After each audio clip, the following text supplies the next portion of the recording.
The number one FAQ from buyers this month: are we in a housing bubble? So what information should we give these nervous buyers asking this question? That's what we're going to cover in this monthly market report. This is for you if you're a real estate agent or financial advisor interested in market data to help you advise a client, or perhaps you are that potential buyer or seller looking for some direction. I'm Paulo Rodriguez. I've been a mortgage professional since 2005, and here's the data that you need to make an informed buying or selling decision or help your client do the same.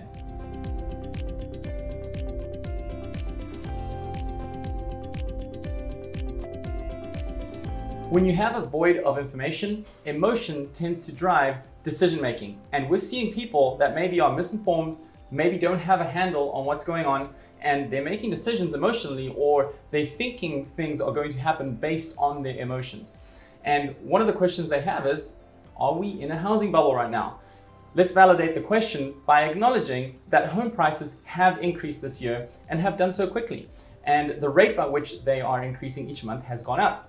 This is a slide from CoreLogic showing year-over-year price appreciation and how that is accelerating. We started off the year with January having appreciated by 10% year-over-year as compared to January of last year. And if you compare May of this year to May of last year, that number is 15.4%. So it's a valid question as people see this appreciation. And the question they have is, how much is too much?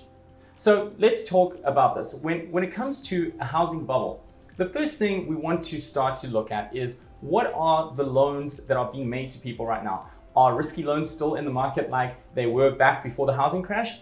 Here's a quote from CoreLogic to answer that question. There are marked differences in today's run-up in prices compared to 2005, which was a bubble fueled by risky loans and lenient underwriting. Today, loans with high risk features are absent and mortgage underwriting is prudent. So if you were around in 2008, you probably remember all the loan products that existed in the market that aren't here today, but maybe somebody you know or somebody that you're working with thinks that those loan products are coming back. Here's a great way to show them the reality of this market. The Fed just came out with this data on mortgage originations with a credit score below 620, comparing 2006 to last year. Back in 2006, $376 billion was originated with a credit score of 620 or less, and last year it was only $74 billion. So what we know today is that those that are buying homes are qualified, have better credit, and have the capacity to repay their mortgage, which is very different to the years prior to the housing crash. Here is a quote coming out of Harvard University. These outsized increases have raised concerns that a home price bubble is emerging. However, conditions today are quite different than in the early 2000s, particularly in terms of credit availability. The current climb in prices instead reflects strong demand amid tight supplies, helped a little by record low interest rates. And to drive the point home, look at the National Association of Realtors Mortgage Credit Availability Index. The way you read this index is the higher the number, the easier it is to get a loan. We're nowhere near where we were relative to credit availability prior to the housing crash. Furthermore, mortgage standards were tightened last year due to COVID. So what we can confidently say is, back in the years prior to the housing crisis, demand was inflated, whereas today demand is real. And people are buying homes they can afford. So I really don't see a situation where a bubble is fueled by inflated demand from people that can't afford homes. Just take a look at the Fed's report on household debt service ratio for mortgages as a percentage of personal disposable income. And what you can see in this graphic is that at the height of the housing crisis, the household debt service ratio was 7.21%. Where we stand today is just under 3.5%, and we're still in a better position than going all the way back to the 80s. Do we have a problem with people being over-leveraged or taking on a ton of debt like what happened back in the housing crisis? No, absolutely not. We're in a very, very different situation, and being able to communicate that to nervous buyers is important in helping them make an informed decision. The truth with affordability right now is that it is slowly decreasing, and you can see this graphic here from the National Association of Realtors starting in January through May of this year. And the moral of the story right now is that affordability will become more of a challenge before it gets better. It's based on three components, that being home prices, interest rates, and wages. What are forecasters saying right now? Well, they're saying interest rates are going up, they're saying house prices are going to go up, and that will obviously eat into affordability, but by no means poses a serious risk to the health of the housing market. So are we in a housing bubble? Absolutely not. It's a supply and demand issue that's driving prices. And here's a quote from Freddie Mac on just that. The main driver of the housing shortfall has been the long-term decline in the construction of single-family homes. That is the truest statement of why we are in this situation. And here is probably the best graphic that communicates where we are. Here are the single-family completions going all the way back to the 1970s, in which you can see that for the last 13 years, we have been below the 50-year average. Just take a moment to digest that. The US population in 1970 was only 205 million, in 1980 it was 226 million, and in 2020 it's just over 330 million. And yet, we've built fewer homes in the last 13 years than the 50-year average, despite having over 100 million more people today than back then. When you look at it that way, then it's easy to see why we have a supply problem. Now let's talk about forbearance. Are we going to see a wave of foreclosures coming to the market? Let's take a look at where experts originally projected forbearance would lead. Originally, experts said 30% of all mortgages would go into forbearance, and all of those would lead to foreclosures. In reality, that number topped out at just 8.47%, and today it's down to just 3.5%, which equates to 1.86 million homes, as depicted by the green bars on the right. Now, putting that into context, that's great progress from where we started with nearly 5 million mortgages in forbearance in May of last year. So it's been a swift and pretty steady decline over time. So what happens when homeowners exit the forbearance plan?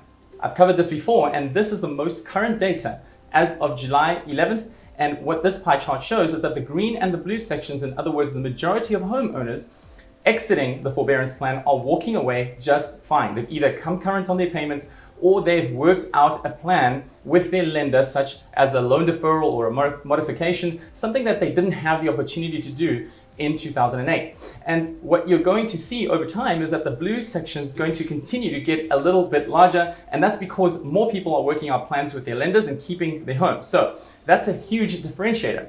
Where we may still have an issue is the red section, the homeowners that are leaving the forbearance plan without a loss mitigation plan. Now, the good news is Black Knight is telling us that nearly 87% of homeowners in forbearance have at least 10% equity. So what does that mean? That means that those homeowners can sell their home, protect their investment, and avoid foreclosure process. That's a big deal. And in reality, experts are saying that the number of homes that could still go to foreclosure is roughly 200 to 300,000.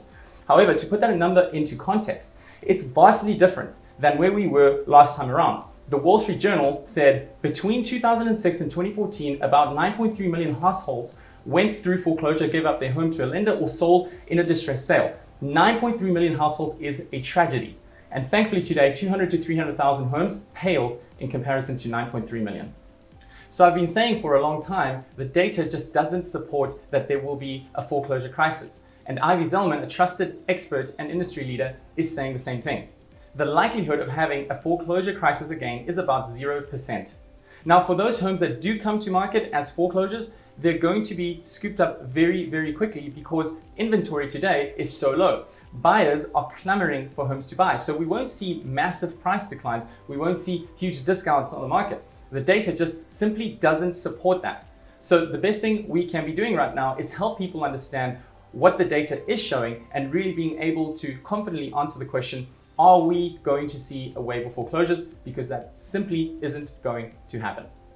I'll end with one more quote from the chief economist at the National Association of Realtors.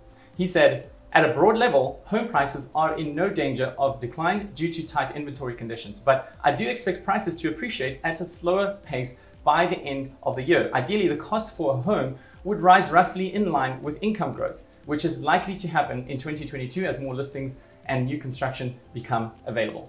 So that's a wrap for the August monthly market report.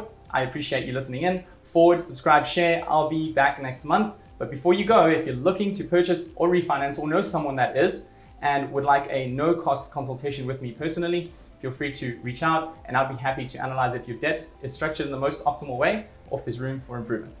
Thanks for watching. Bye for now.